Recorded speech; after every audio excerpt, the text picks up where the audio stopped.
आज हम बात करने वाले हैं budget friendly health insurance plans के बारे में। बहुत बार ऐसा होता है कि जब भी हम हेल्थ इंश्योरेंस लेने जाते हैं तो हमें पता लगता है कि प्रीमियम हमारे बजट से बाहर है।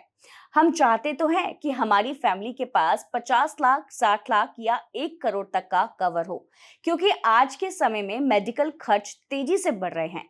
लेकिन जब इतना बड़ा कवर लेने की बात होती है तो प्रीमियम देखकर हम पीछे हट जाते हैं। ऐसे में सवाल ये आता है कि क्या कम प्रीमियम में ज्यादा कवर मिल सकता है?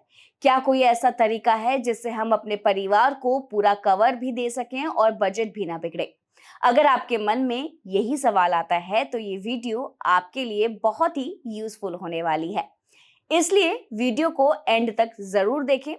वीडियो शुरू करने से पहले एक रिमाइंडर, अगर आपने अभी तक हमारे चैनल को सब्सक्राइब नहीं किया है तो कर लीजिए, ताकि आपको सही समय पर सही जानकारी मिलती रहे। अब समझते हैं कि बजट फ्रेंडली हेल्थ इंश्योरेंस का असली मतलब क्या है। इसका मतलब है कि कम प्रीमियम में ज्यादा कवर लेना, और ये तभी संभव है जब आप स्मार्ट प्लानिंग कर सके। इसके लिए एक बहुत ही पॉपुलर और असरदार स्ट्रैटेजी है, और वो ये है कि बेस हेल्थ इंश्योरेंस और सुपर टॉप अप पॉलिसी का कॉम्बिनेशन। बेस पॉलिसी में काफी चीजें कवर होती हैं, जिसमें आपको कॉम्प्रिहेंसिव फीचर्स मिलते हैं, जैसे room rent, flexibility, modern treatments, cashless सुविधा और जरूरी एड-ऑन्स जोड़ने का ऑप्शन भी होता है। इसके ऊपर आप सुपर टॉप अप पॉलिसी लेते हैं तो कम प्रीमियम में बहुत बड़ा कवर देती है। Super top up deductible concept पर काम करता है, यानी एक तय लिमिट तक खर्च आपकी बेस पॉलिसी से जाता है और उसके बाद सुपर टॉप अप एक्टिव हो जाता है। जैसे कि अगर आपने 10 लाख का बेस कवर लिया है और 90 लाख का सुपर टॉप अप लिया है, जिसका डिडक्टेबल 10 लाख है, तो पहले 10 लाख तक का खर्च बेस से जाएगा और उसके बाद का पूरा खर्च सुपर टॉप अप से कवर होगा। अगर साल में कई क्लेम आते हैं और कुल खर्च डिडक्टेबल से ऊपर चला जाता है तो सुपर टॉप अप पूरे साल के लिए एक्टिव भी हो जाता है। यही कारण है कि बहुत कम प्रीमियम में आप 1 करोड़ का कवर ले सकते हैं।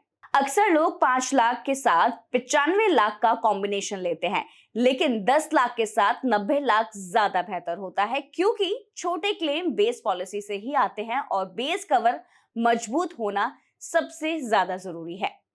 अब कुछ जरूरी बातें ध्यान में रखें। कोशिश करें कि बेस और सुपर टॉप अप दोनों पॉलिसी एक ही समय पर ले, ताकि उनका पॉलिसी पीरियड एक जैसा रहे और क्लेम के समय कोई भी परेशानी आपको ना हो। अगर संभव हो तो दोनों ही एक ही कंपनी से ले, ताकि प्रोसेस आसान हो जाए। और सुपर टॉप अप में भी वेटिंग पीरियड होता है, इसलिए इसे जल्दी लेना फायदेमंद रहता है। आज के समय में 5 लाख या 10 लाख का कवर पर्याप्त नहीं है, क्योंकि मेडिकल इन्फ्लेशन तेजी से बढ़ रही है और बड़े शहरों में एक सर्जरी का खर्च ही 20 से 30 लाख तक का पहुंच सकता है। इसलिए अगर आप अपनी फैमिली को सही मायने में सुरक्षित रखना चाहते हैं और अपनी सेविंग्स को इमरजेंसी में टूटने से बचाना चाहते हैं, तो बेस और सुपर टॉप अप का कॉम्बिनेशन एक स्मार्ट और बजट फ्रेंडली तरीका है। अगर आपके पास पहले से पॉलिसी है तो उसका आप रिव्यू जरूर करें, और जरूरत हो तो तुरंत सुपर टॉप अप उसके साथ आप जोड़ दें। और अगर नई पॉलिसी लेने जा रहे हैं तो शुरुआत से ही इस स्ट्रैटेजी को आप अपनाएं। जाने से पहले एक बार फिर याद दिला दूं, अगर आपने अभी तक चैनल हमारा सब्सक्राइब नहीं किया है तो आप इस चैनल को सब्सक्राइब जरूर करें।